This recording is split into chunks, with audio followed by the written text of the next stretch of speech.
Hi, welcome to another episode of Hot Takes, and we're going to talk about Mike Amesbury. He has been putting himself about a bit. He's been appearing on a couple of interviews, things like that. Is he trying to rehabilitate himself? I think it's far too late for that. I don't think he's coming back.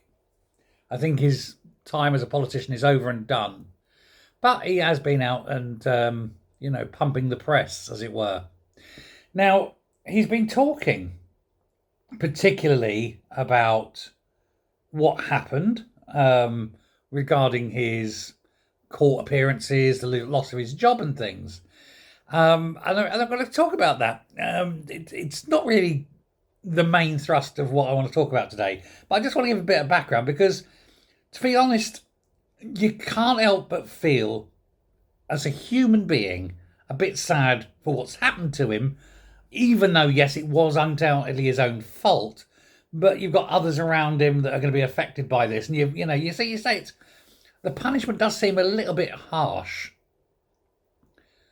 for what he's done. Yes, I know he did batter someone, and yes, he should have gone to jail. I do think that, but he got a suspended sentence.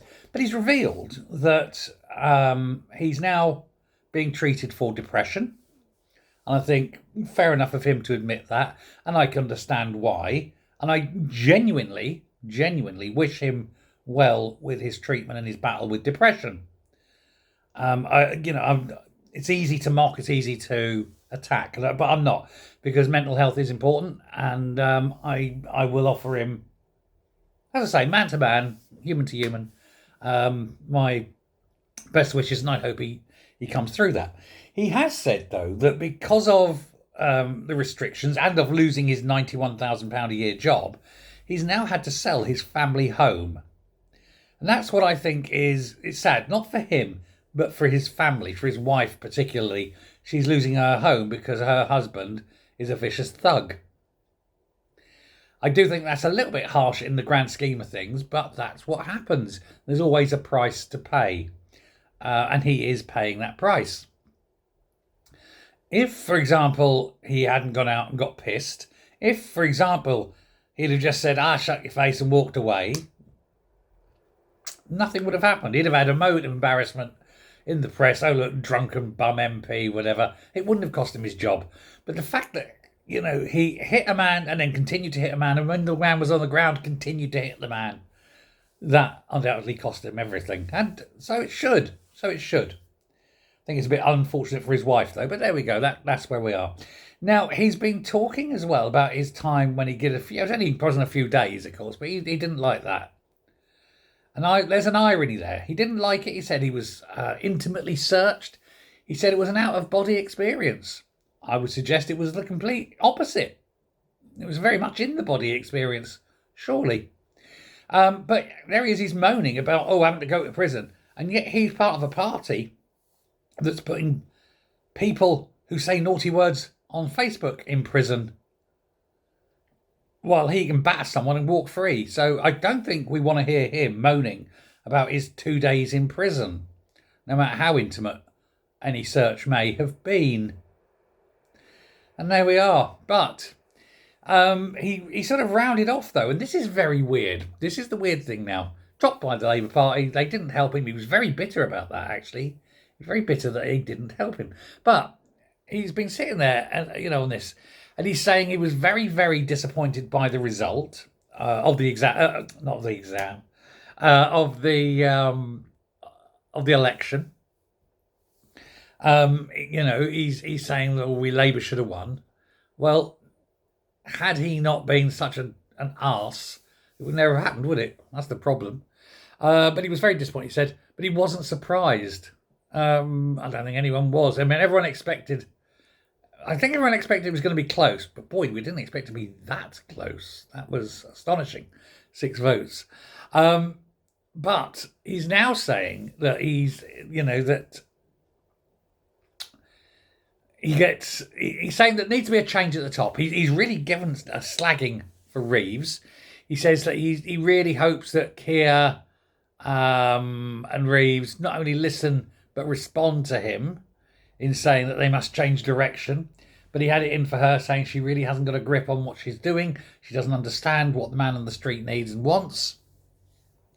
He says up and down the country, people didn't vote for Labour because Labour are not delivering.